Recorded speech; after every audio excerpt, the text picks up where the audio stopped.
friends. Welcome back to musicmoose.org. And we had focused on the major scales here in G and C and bouncing back and forth in the previous lesson.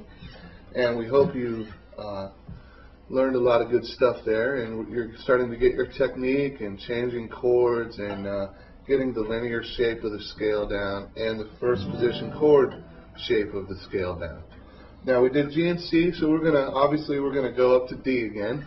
So we like this G, C, and D pattern, and as you will learn further down the road, it's basically the layout, a pattern for so many popular songs in so many styles, really: rock and roll, bluegrass, blues, folk, even some jazz and reggae. So this is kind of why we're sticking with the G, C, and D chord, which we'll get into teaching. Each one is assigned to a number, and if you've often been wondering, you've heard the term 1, 4, 5. Where does that come from? Well, we're going to get into that. So, if you were to say 1, 4, and 5 out of G, obviously G is your 1. Your 4 is going to be D, because if you counted, I'm sorry, your 4 is going to be C. I can't count, friends. If you counted up, your 4 would be C.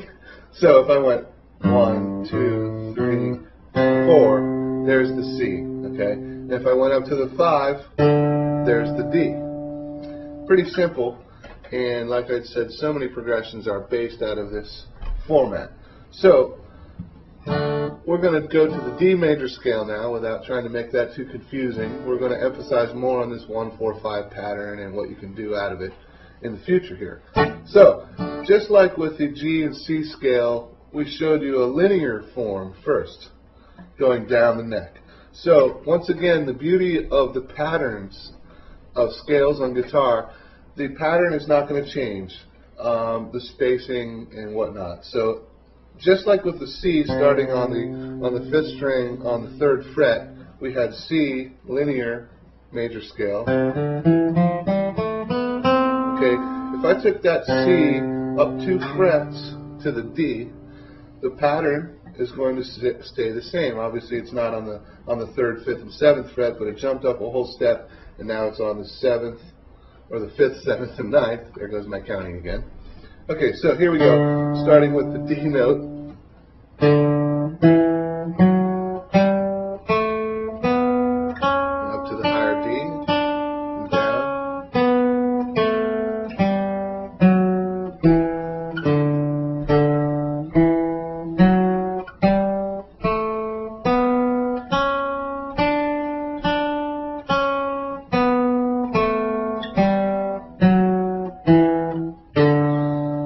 From that D, linear. Now, the D in the open shape, just like we also showed you with the G and the C, you can play this D major scale right here out of the first position D chord.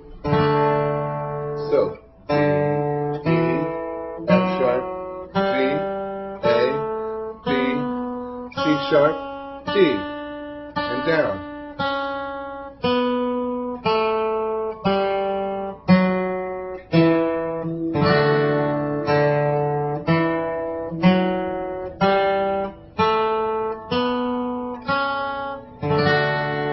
Right there in D.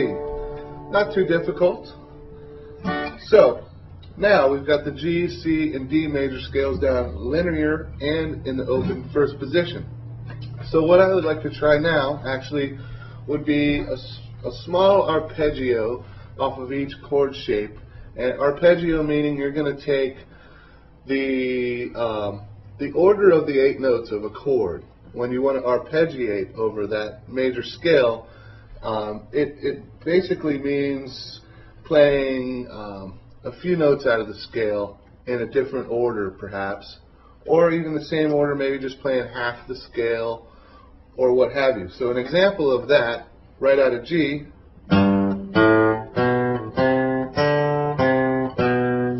now I only played about half of that G scale.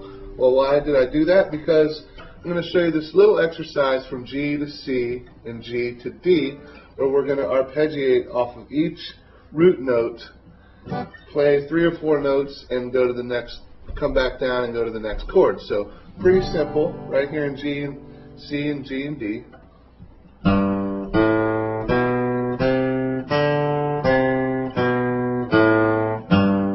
Okay, that half a scale in G. So now I'll take that to C out of G. And C.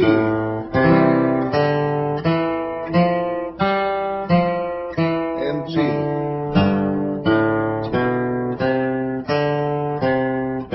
And D.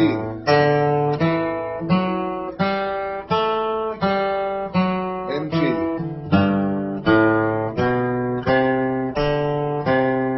And C.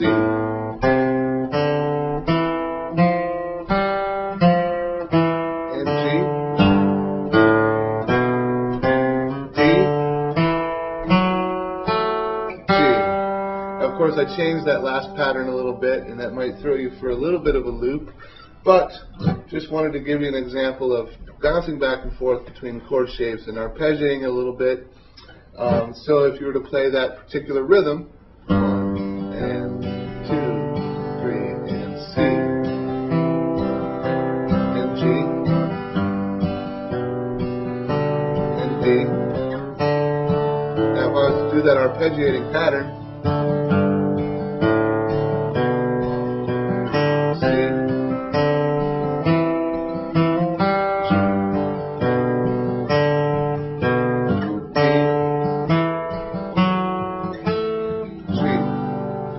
I changed it again a little bit from the original way that I had just played it, but I think you probably are starting to get the gist of that, working from one chord up to the next, incorporating a slight rhythm with a little bit of a walking scale together.